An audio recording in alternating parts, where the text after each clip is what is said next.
Good morning. इस video में हम बात करेंगे प्रियम्बल की। तो this is second part of Indian constitution. जो पॉलिटी हम डिस्कस कर रहे हैं उसका ये सेकंड पार्ट है। तो इसमें हम बात करेंगे प्रियम्बल की। तो 87 क्वेश्चन हमने पहले कर लिए थे, तो 87 से शुरू करेंगे इस वीडियो में हम।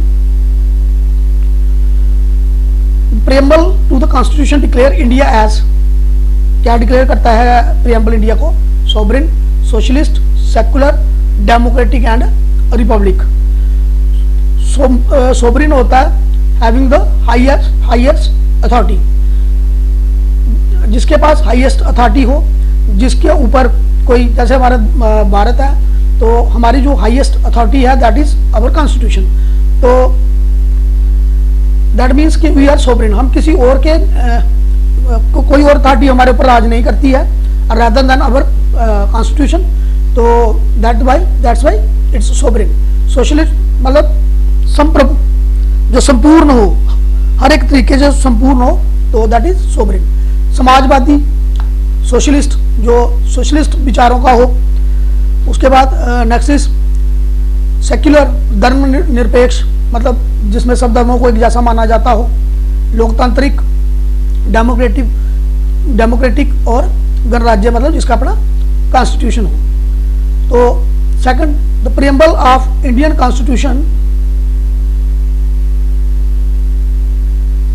हैज बीन अमेंडेड फॉर, अभी तक सिर्फ एक ही बार इसको किया गया हुआ है, अमेंड किया गया है टिल नाउ। तो वो हुआ था 42nd अमेंडमेंट एक्ट 1976 में हुआ था।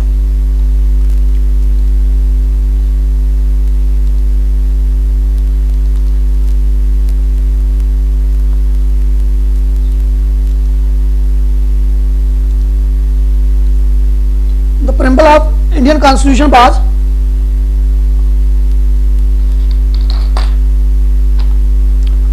Amended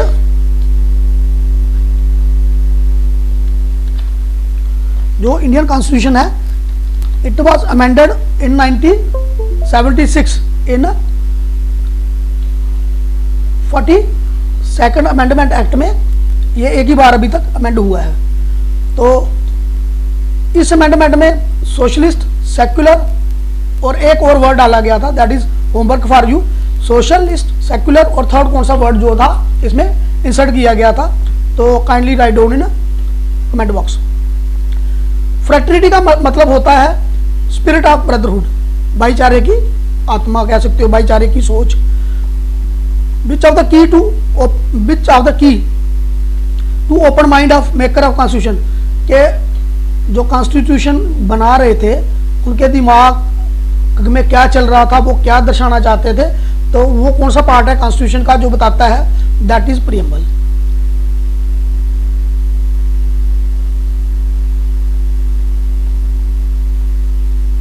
the preamble of Indian constitution जो है, ये जो फीचर है प्रियम्बल ऑफ इंडियन कॉन्स्टिट्यूशन का जो फीचर है, इट इज बारोड फ्रॉम, ये लिया गया, कहां से लिया गया हुआ? ये ऑब्जेक्टिव रेजोल्यूशन जो था वहां से लिया हुआ है। कहां से लिया हुआ है? ऑब्जेक्टिव रेजोल्यूशन से। Objective resolution was silent as to concept of, ये जो है ये वर्ड आ गया, डेमोक्रेटिक भी आ गया। डेमोक्रेटिक वर्ड के बारे में ये जो ऑब्जेक्टिव रेजोल्यूशन जो है वो साइलेंट था। तो यूनिवर्सल, ये जो डेमोक्रेटिक वर्ड है ये डाला गया था किस अमेंडमेंट एक्ट के तहत इन इंडियन कॉन्स्टिट्यूशन, तो वो आपने बताना है। पहले भी हम इसके बारे में डिस्कस कर चुके हैं, तो अगर आपने पहले वाला क्वेश्चन मेरा सुना होगा तो उसमें ये क्लियर हो जाएगा। Universal adult franchise show India is a, universal adult franchise का मतलब होता है कि एक एज फिक्स होती है, जो जैसे हमारे यहाँ 18 ईयर एज है, 21 थी पहले, बाद में अमेंडमेंट होके तो 18 है। आज की डेट में 18 साल का बंदा कोई भी हो वो वोट डाल सकता है। This is called universal adult franchise. Who propose preamble before the drafting committee of the constitution, किसने प्रपोज किया था? तो ये प्रपोज किया था जवाहरलाल नेहरू ने।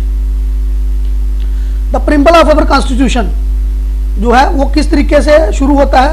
We the people of India in our constituent assembly enact and give to, इससे शुरू होता है ये। इंडिया को रिपब्लिक हम इसलिए कहते हैं क्योंकि हेड ऑफ द स्टेट जो है, यानी कि प्रेसिडेंट जो है, ये भी इलेक्टेड पर्सन होता है, ठीक है, रदर के डायरेक्टली के बजाय इनडायरेक्टली होता है, लेकिन होता ये भी इलेक्टेड है। That is why it is called Republic. जहाँ रिपब्लिक वही होता है यहाँ पे जिसका अपना कॉन्स्टिट्यूशन हो और जहाँ पे हेड ऑफ द स्टेट जो है वो भी चुन के आए। Sovereignty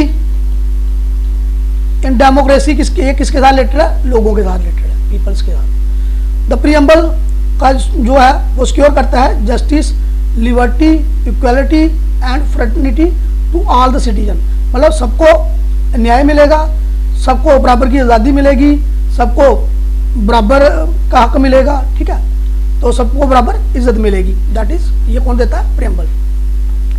preamble of the constitution indicate the source of Indian constitution, ये बताता है कि सोर्स ऑफ इंडियन कॉन्स्टिट्यूशन क्या है।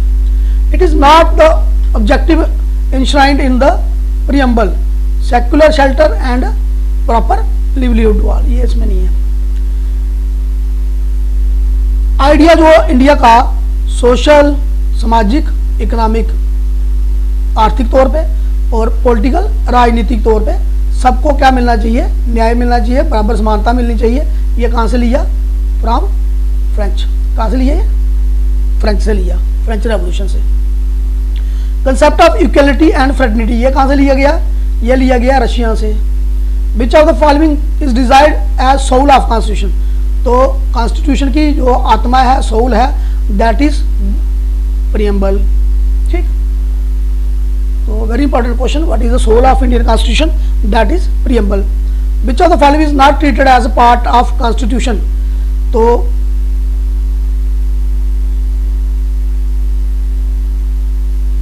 Fundamental duties. Democracy of India rest on the fact that people have the right to choose and change the, democracy इसी पे depend करती है कि लोगों के पास हक है कि वो चूज करे और चेंज करे गवर्नमेंट को। जब जिसको बनाना चाहें उसको बना सकते हैं और जिसको बदलना चाहें उसको बदल सकते हैं। तो लोगों के पास ये राइट है वोट का, तो this is a mega power in constitution. Democracy जो है ये डेमो एंड क्रेटोस दो वर्ड से लिया हुआ है।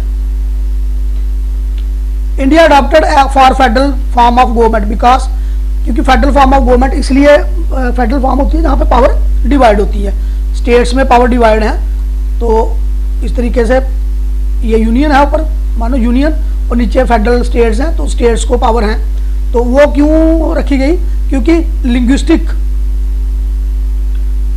एंड रीजनल डाइवर्सिटी की वजह से, क्योंकि भारत में 2, 4, 5, 6 किलोमीटर चलने के बाद हर एरिया में लैंग्वेज का डिफरेंस आ जाता है, रीजनल डाइवर्सिटी आ जाती है। That is why federal form of government is adopted in India. What is the chief source of political power of India, तो सबसे ज्यादा पावर किसके पास है? सोर्स पीपल ही है, लोग। फ्लेक्सिबल कॉन्स्टिट्यूशन कौन सा होता है? जो अमेंड हो सकता है आसानी से। The judiciary act as guardian of constitution in federal government. India secular state because, India secular state क्यों है? It describe so in the preamble, preamble में डिस्क्राइब कर दिया गया हुआ है कि इंडिया क्या है? सेक्युलर स्टेट है। Our constitution has laid emphasis on secular social, हमारा जो है ये बेसिकली मॉडर्न स्टेट्स जो है ये वेलफेयर स्टेट में आता है हमारा। तो स्टेट डज नॉट प्रमोट और interfere in the affairs, very important question. तो कोई ऐसी स्टेट जो ना किसी धर्म को प्रमोट करे कि ये वाला धर्म अच्छा है और ना ही किसी के इंटरनल मसलों में इंटरफेयर करे, यानी कि जिसके लिए सब धर्म एक बराबर हो, that state is called secular state. Constitution of India provide क्या देता है? ये सिंगल सिटीजनशिप, जो कॉन्स्टिट्यूशन ऑफ इंडिया है it provide for single citizenship देता है, ये डबल सिटीजनशिप नहीं है। तो कॉन्स्टिट्यूशन प्रोवाइड क्या देता है, पावर्स, रिस्पॉन्सिबिलिटी और लिमिटेशंस सब देता है। The fundamental organ of state are established by, जो फंडामेंटल ऑर्गन है स्टेट के वो किससे बनते हैं, कॉन्स्टिट्यूशन से। एक्विजिशन और जो किस तरीके से इंडियन सिटीजनशिप ली जा सकती है और किस तरीके से छोड़ी जा सकती है वो किस में डिटेल में बताया गया, act pass by parliament in 1955। Which of the following is not a condition for becoming an Indian citizen, अगर आप प्रॉपर्टी खरीदते हो तो ये कंडीशन नहीं है इंडियन सिटीजन बनने की। और कोई इंसान जो है उसके जो सिटीजनशिप किस तरीके से जा सकती है उसके 3 तरीके हैं लूज करने के citizenship, deprivation, termination and renunciation. Deprivation होता है कि डेप्रिवेशन और टर्मिनेशन जो है ये छीन ली जाती है, समझो कि कारणवश पॉलिटिकल उसकी वजह से, क्रिमिनल एक्टिविटी या किसी और चीज़ वजह से, या किसी ने बाहर ले ली सिटीजनशिप तो ऑटोमेटिकली उसकी खत्म हो जाती है। तो रिनोनिसेशन होता है वॉलंटरली अगर कोई बंदा अपनी सिटीजनशिप छोड़ दे तो दैट इज रिनोनिसेशन। इसके बारे में हम डिफरेंट पढ़ेंगे, डेप्रिवेशन क्या होता है, टर्मिनेशन क्या होता है और रिनोनिसेशन क्या होता है। तो फिलहाल के लिए जो 2 टर्म्स है, यहाँ पे बंदे की सिटीजनशिप ले ली जाती है और यहाँ पे ये रिनोनिसेशन में वॉलंटरली वो दे देता है, छोड़ देता है अपनी सिटीजनशिप।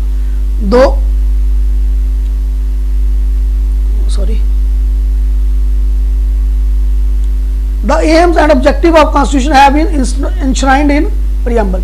जो कॉन्स्टिट्यूशन के एम्स हैं और ऑब्जेक्टिव हैं वो कहाँ दिखते हैं, वो दिखते हैं हमें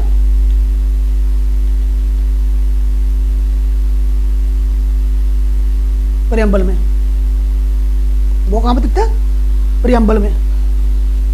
the office of the governor general of India was for the first time created under, जो गवर्नर जनरल इंडिया का वो था ऑफिस था, तो वो किस एक्ट के तहत बना, रेगुलेटिंग एक्ट 1773 के तहत। According to the act of 1855 the territory were divided, किसमें डिवाइडेड थी, प्रोविंसेस, उसमें प्रोविंसेस थे।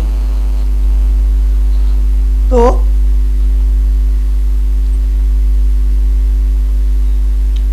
When did British Crown assume sovereignty over India? तो ब्रिटिश क्राउन जो था इसने कब फुल तरीके से कंट्रोल कर लिया इंडिया के ऊपर, तो 1858 में किया था। ठीक, उसके पहले कौन था, ईस्ट इंडिया कंपनी थी। मॉर्ले मिंटो रिफॉर्म्स जो थे ये कब आए थे, ये 1909 में, इंडियन काउंसिल एक्ट। तो मोंटेग चैम्सफोर्ड जो रिफॉर्म एक्ट था ये कब आया, 1919 में। प्रोविंसेस की जो ऑटोनॉमी इंडिया में इंट्रोड्यूस हुई तो वो किस एक्ट के तहत हुई है, वो गवर्नमेंट ऑफ इंडिया एक्ट 1935 के तहत। Who made the constitution of India, तो सिंपल कॉन्स्टिट्यूएंट असेंबली ने बनाया। एक constituent assembly is converted to frame, किसके लिए बनाई गई, कन्वर्टेड टू क्या बनाने के लिए, कॉन्स्टिट्यूएंट असेंबली किसके लिए बनाई गई थी, क्या बनाने के लिए, कॉन्स्टिट्यूशन बनाने के लिए। Constituent assembly was set up under the cabinet mission plan, तो जो कॉन्स्टिट्यूएंट असेंबली बनाई गई थी ये किस प्लान के तहत बनाई गई थी, कैबिनेट मिशन प्लान के तहत, कैबिनेट मिशन प्लान के तहत। विच party was not associated with the constituent assembly in India, तो कम्युनिस्ट पार्टी ये कॉन्स्टिट्यूएंट असेंबली के साथ एसोसिएटेड नहीं थी। तो next is the Republic of India established by the constitution क्या है, तो पहले पढ़ चुके हम, सोवरिन है, सोशलिस्ट है और सेक्युलर है। द माइंड, वो जो जिन्होंने कॉन्स्टिट्यूशन बनाने वाले लोग थे उनका माइंड किस तरीके का था वो कहाँ रिफ्लेक्ट होता है, तो that is in preamble. In our constitution what justice is not given to the city, technical justice नहीं दिया गया हुआ, सोशल जस्टिस है, पॉलिटिकल जस्टिस है। द प्रेजेंट 5 ईयर प्लान जो होते हैं तो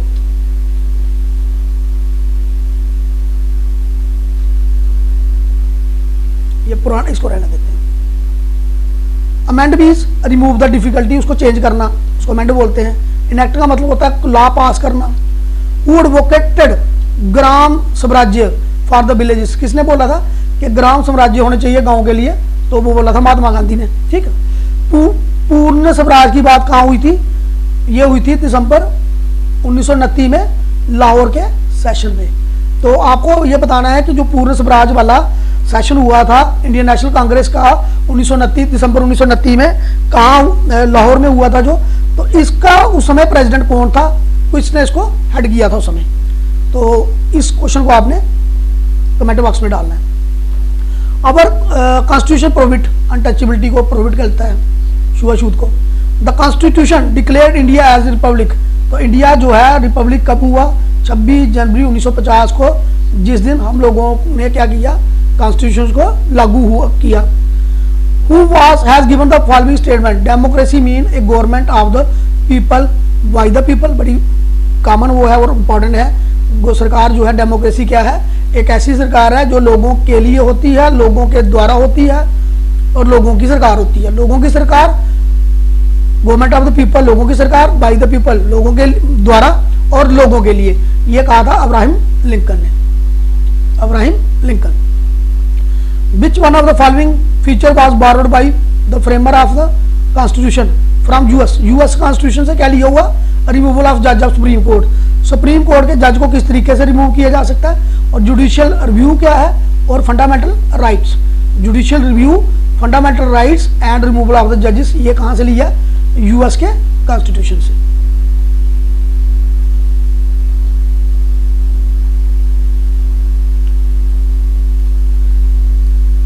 लिबर्टी, इक्वलिटी, फ्रेटर्निटी जो है, ये कहां से? पहले पढ़ा मैं, फ्रेंच रेवोल्यूशन से। चीफ सोर्स क्या है पॉलिटिकल पावर का? तो सबसे बड़ी पावर तो लोग है, क्योंकि लोगों का वोट से ही सब कुछ सरकार बनती है और उसी से टूट जाती है। That is why chief source of political power that is people. The constitution describe India, Indian union as India that is Bharat, India that is Bharat. Constitution describe India as union of states, जो states है उनका union है ये। सबसे ज्यादा जो princely states को जोड़ने का सबसे ज्यादा काम किसने किया? सबसे ज्यादा काम किया सरदार वल्लभ भाई पटेल साहब ने, ठीक है। तो इसीलिए इनको मैन ऑफ यूनिटी भी कहा जाता है। तो दूसरे थे बीपी मैनन साहब। स्टेट्स वर रिकॉग्नाइज्ड और रीऑर्गेनाइज्ड ऑन लिंग्विस्टिक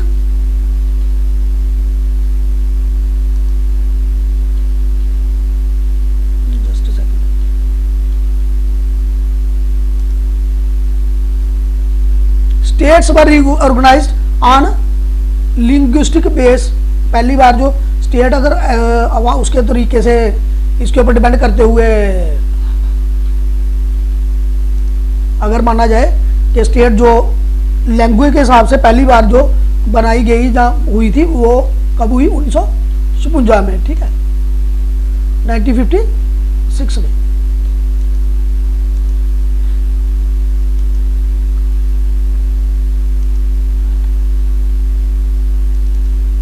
(1956) में। Just second.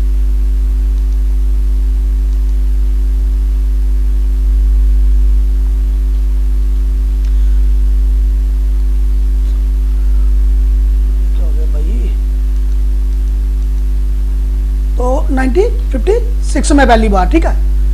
तो उसके बाद तो which state enjoy the distinction of being first linguistic state? तो कौन सी पहली स्टेट बनी थी जो लिंग्विस्टिक स्टेट बनी थी? तो दैट वाज आंध्र प्रदेश, वो थी आंध्र प्रदेश स्टेट जो थी लिंग्विस्टिक। पहली जो स्टेट इंडिया में बनी लिंग्विस्टिक स्टेट, लिंग्विस्टिक मतलब लैंग्वेज की वजह से, वहाँ की भाषा की वजह से। तो वो state, that state was actually Andhra Pradesh.